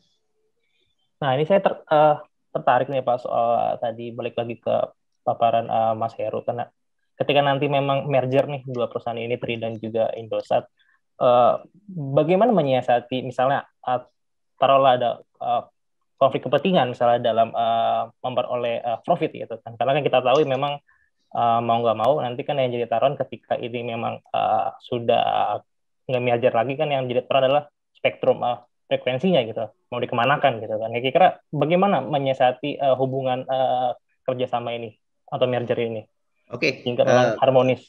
Nah, kalau saya ngelihatnya masalah harmonisasi tentunya kalau dari pemegang sahamnya sudah harmonis, tinggal turun ke bawahnya jauh lebih gampang buat saya. Yang kedua adalah bagaimana di level operasional. Ya, tadi saya bilang bahwa bagaimana mensinergikan semua sumber daya yang ada dari kedua perusahaan ini menjadi sinergi positif, yang bukan hanya 1 tambah 1 menjadi 2, tapi bagaimana 1 tambah 1 menjadi 5 misalnya. Gitu ya. Misalnya contohnya bagaimana pelanggan kita yang tadinya sekian juta, pelanggannya Indosat sekian juta, bukan jadi X tambah Y, tapi jadi X tambah Y plus plus gitu kan. Nah, ini yang kita harapkan. gitu loh. Kemudian juga biaya yang tadinya kita keluarkan misalnya Rp1.000, kemudian yang di Indosat keluarkan Rp2.000, begitu kita gabung menjadi hanya 2.500 gitu misalnya, atau bahkan cuma 2.000. Nah ini kan terjadi efisiensi yang luar biasa, ditambah juga peningkatan revenue yang luar biasa, dan ini akan meningkatkan ke efisiensi perusahaan, sehingga sinerginya menjadi sangat positif gitu loh. Tapi saya yakin konsolidasi ini bukan menguntungkan hanya Hutchison Tri Indonesia dan Indosat aja. Bukan hanya perusahaan baru aja yang diuntungkan dari ini, tapi seluruh market, seluruh industri di Indonesia, seluruh operator akan diuntungkan. Karena tadi nomor satu ada market repair. Market repair itu penting, bahwa tadinya ada sekian operator yang saling berperang habis-habisan mendapatkan pangsa pasar, sekarang menjadi berkurang. Nah ini menjadi sangat penting gitu lah. Jadi barangkali itu yang bisa saya share. Oh ya, satu lagi barangkali tadi Mas Heru udah bilang bahwa jangan lupa bahwa spektrum itu selain aset penting juga menjadi liabilities, karena harga yang kita bayarkan untuk spektrum itu luar biasa mahalnya, nggak murah gitu loh. Jadi kalau nggak mendapat nilai tambah dari spektrum itu, operator juga nggak mau gitu loh ngangkangin spektrum sekarang. Tadi Mas Heru bilang, kalau 10 miliar sebulan, waduh, zaman hari gini ya 10 miliar sebulan kan nggak ada hasilnya, sama aja bohong gitu loh. Untuk gaji karyawan mending. Betul, exactly. Jadi kita juga nggak sekedar bahwa ini spektrum, kalau spektrum gratis kita kangkangin sih enak gitu ya, tapi spektrum ini mahal bayarnya. Oke, demikian Mas Roman. Oke, jadi memang harapannya optimisme harmonis ya dalam hubungan merger ini, sehingga memang lagi-lagi yang jadi harapan perbaikan layanan komunikasi. Nah ini nyambung ke Mas Heru. Tadi ketika Mas Farhan Komisi 1 dan lagi pemaparan, mungkin Mas Heru belum sempat dengar secara utuh ya. Tadi beliau kurang lebih highlight-nya memang kan menyampaikan seberapa besarnya sih urgensi merger yang dilakukan oleh para perusahaan telekomunikasi ini dikaitkan dengan kepentingan masyarakat gitu kan. Terlebih memang nanti frekuensi 5G itu diterapkan di Indonesia. Apakah memang dampaknya itu cukup real bagi pembangunan nasional misalnya sampai ke kelas menengah ke bawah gitu? Itu mungkin bisa ditanggapi, Mas. Maksudnya kira-kira itu apakah itu sebagai suatu kebijakan yang inklusif gitu kan untuk semua golongan?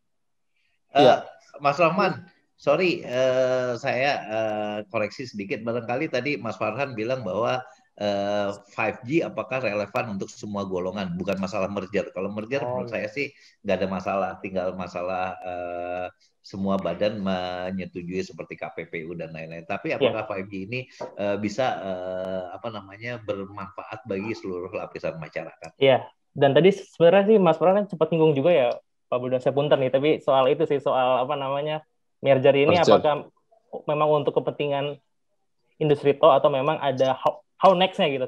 Kalau nggak salah saya dengar seperti itu sih, kalau nggak salah. Oke, saya tegaskan lagi boleh?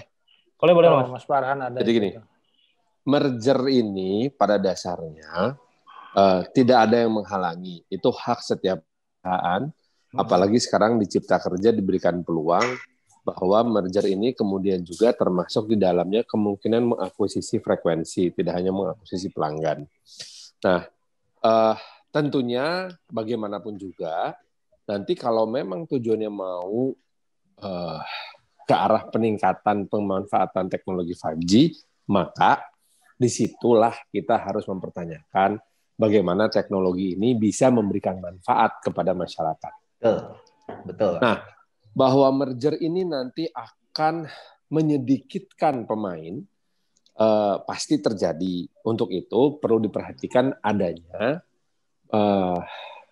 kepatuhan atau compliance terhadap peraturan anti monopoli.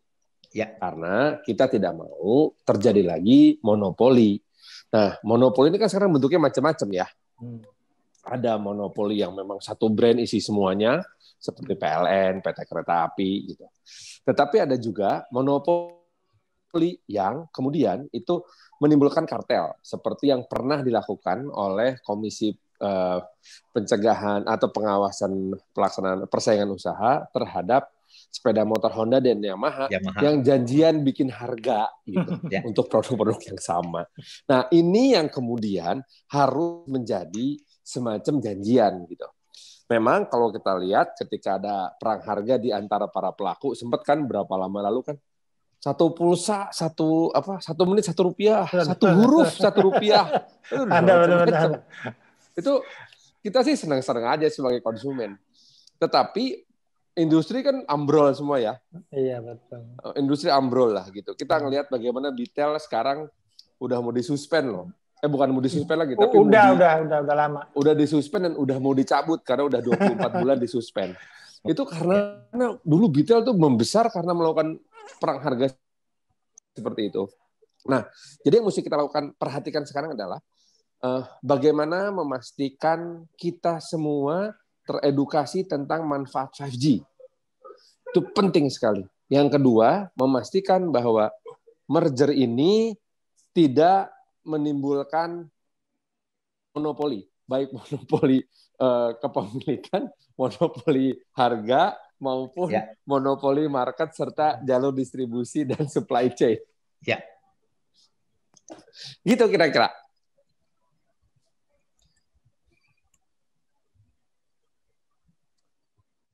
Masih di mute, Bos.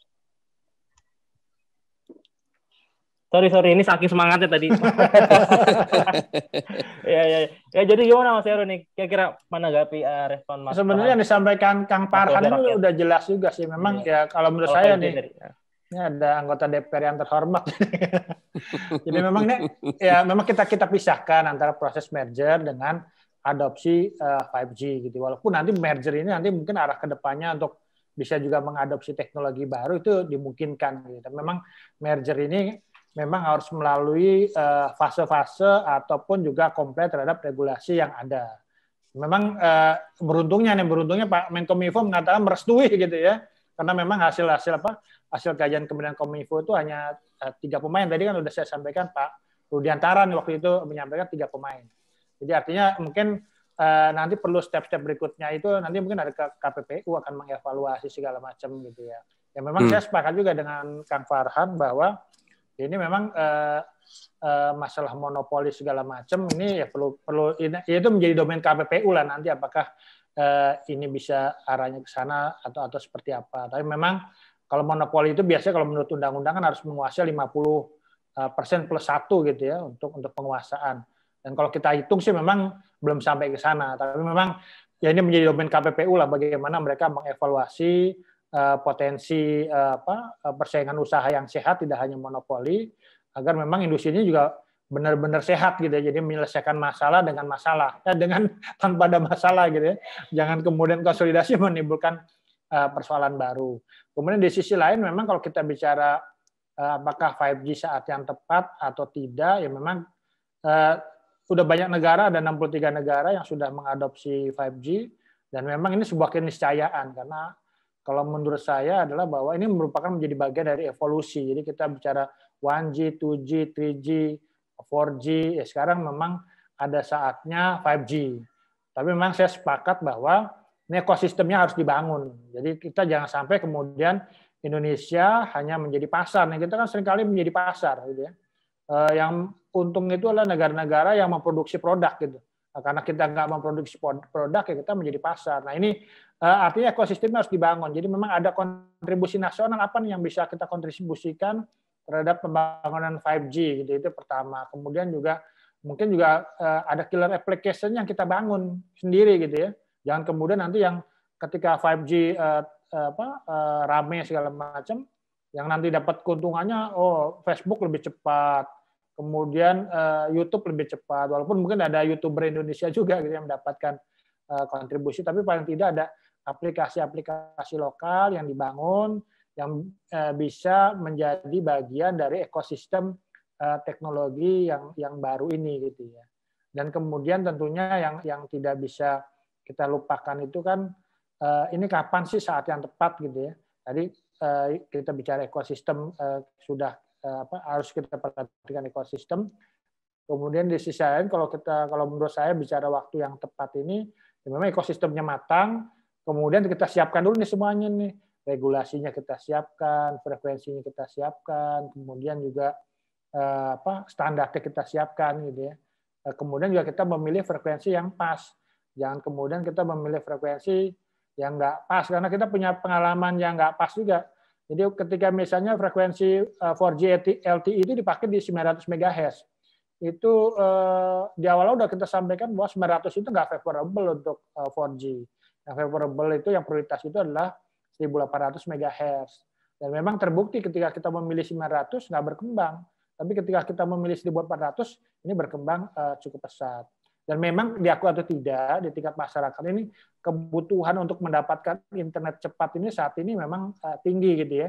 Tadi kebutuhan untuk apalagi masa pandemi untuk work from home, kemudian juga apalagi work from home kan kita bicara menggunakan Zoom gitu ya. Zoom ini video ini cukup besar loh.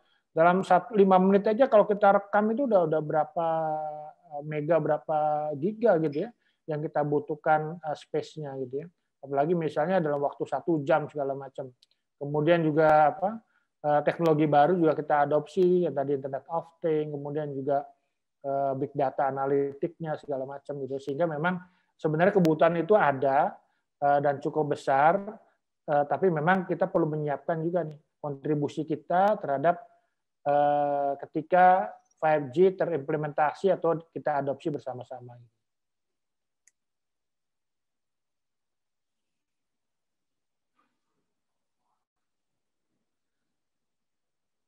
Oke, ini waktu nggak kerasa ya waktu semakin ya halo, ini nggak kerasa ya waktu udah semakin sore ya. Sekarang kita udah sampai penghujung acara. Nah ini kami mengharapkan masing-masing narasumber memaparkan closing statement-nya ya. Sekiranya bisa jadi gong pamungkas untuk acara kita kali ini. Ya mulai mungkin dari Pak Buldansyah. Halo Pak. Baik, terima kasih atas kesempatannya. Terima kasih untuk Alenia bahwa sudah mengadakan forum ini yang tentunya sangat bermanfaat buat kita semua. Terima kasih buat Mas Heru dan juga tentunya buat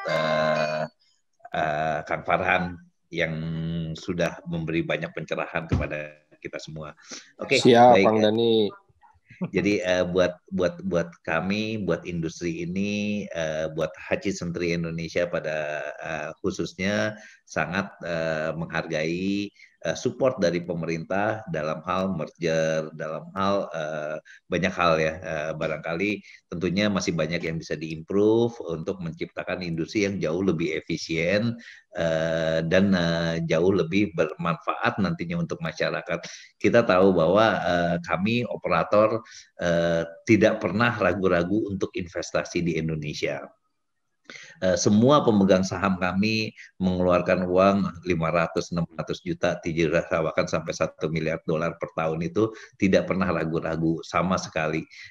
Hutchison, pemegang saham kami sudah menggelontorkan hampir $10 miliar di Indonesia ini sampai saat ini dari mulai berdiri. Artinya bukan main-main. Artinya kita melihat Indonesia adalah salah satu negara yang dimana kami akan turut berkontribusi terhadap pertelekomunikasian di Indonesia. Oleh karena itu sekali lagi support buat pemerintah kami hargai dan kami juga melihat perkembangan teknologi yang semakin cepat akan meminta lebih banyak lagi dukungan dari pemerintah dan dari tempatnya Kang Farhan nih terutama nih untuk melihat bahwa industri ini tidak main-main dan industri ini membutuhkan support, bimbingan agar bisa lebih bermanfaat, bernilai tambah yang luar biasa kepada masyarakat di Indonesia secara menyeluruh. Demikian Mas Rohman.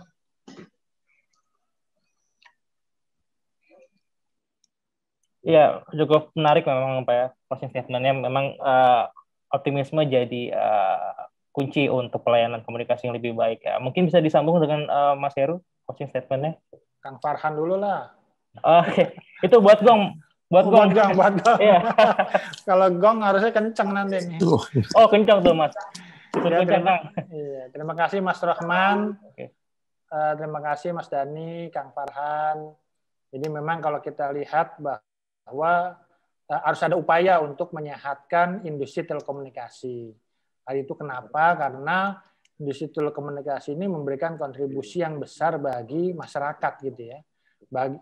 Begitu banyak karyawan yang bisa dipekerjakan, begitu banyak orang yang tersambungkan oleh layanan telekomunikasi, sehingga juga penyehatan itu membuat mereka juga tetap sustain, tetap bisa memberikan secara layanan kepada masyarakat. Dan kita harapkan itu ujungnya adalah ketika industrinya sehat, layanan dan kualitas yang diberikan pada masyarakat juga tetap stabil, tetap membaik gitu ya.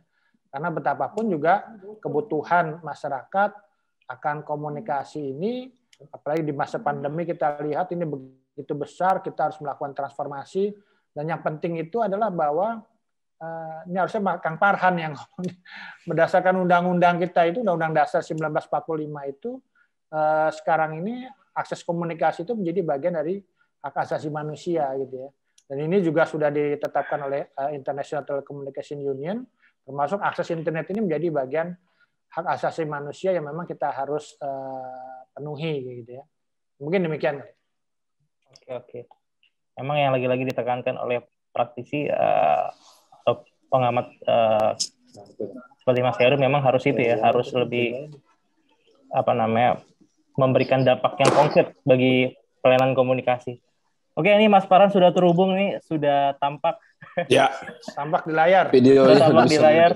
Saya kabur dulu nih dari masih ada rapat sama BSSN, Badan Cyber dan Sandi Negara, yang setiap rapat sama Komisi 1 itu pasti dikejar. Kalian bisa nggak jaga keamanan cyber Indonesia? Dengan anggaran hanya 1,7 triliun per tahun, menurut Bapak-Bapak, semuanya mampu nggak kita menjaga pertahanan dan keamanan cyber Indonesia? Semua pasti akan langsung angkat tangan. Nggak mungkin lah gitu. Nah, untuk itu, maka pertahanan dan keamanan cyber Indonesia ini harus menerapkan yang namanya prinsip hankam rata, pertahanan keamanan rakyat semesta. Baik yang di TNI, di polisi maupun di cyber, bahwa keamanan dan pertahanan negara ini harus melibatkan rakyat semuanya. Nah, siapa yang bisa kita harapkan untuk melibatkan rakyat dalam pertahanan keamanan cyber ini? Ya para operator. Karena apa? Operator has the technology, dan operator memiliki atau pelaku bisnis memiliki kepentingan yang sama, benefit to benefits gitu. Nah, inilah yang merupakan satu hal yang menarik yang memungkinkan terbukanya sebuah komunikasi multi stakeholders, regulator dan legislator, para pemilik bisnis, konsumen, dan juga media. 4 pilar kebangsaan inilah yang harus kita jaga nih. Kita jaga dalam konteks pengembangan teknologi maupun setiap kita mau melaksanakan sebuah corporate action. Mau itu pakai 5G, dan kita tahu bahwa 5G ini memberikan benefit yang banyak tetapi juga ada resiko, maka dengan semangat hankam rata ini, bukan hantam rata ya, hankam rata, kita ingin ini pun memperkuat literasi digital masyarakat, karena literasi digital masyarakat akan memperkuat pertahanan dan keamanan cyber Indonesia. Pada saat bersamaan kita pun ingin ekonomi kita tumbuh, karena kita tahu the future of economy relies on digital economy. Makanya 10 miliar investasi dari Hutchinson itu baru istilah kita namanya beer money. It's not real money. Ya, kita butuh lebih banyak lagi dan melibatkan lebih banyak lagi. Supaya apa? Supaya penguasaan teknologi dan jaringan ini tidak hanya dikuasai oleh satu kelompok kecil aja, karena kita butuh redistribution of access to telecommunication seperti kata Mas Heru tadi, ini adalah bagian dari hak asasi manusia. Terima kasih. Wabillahi taufik wa hidayah. Wassalamualaikum warahmatullahi wabarakatuh.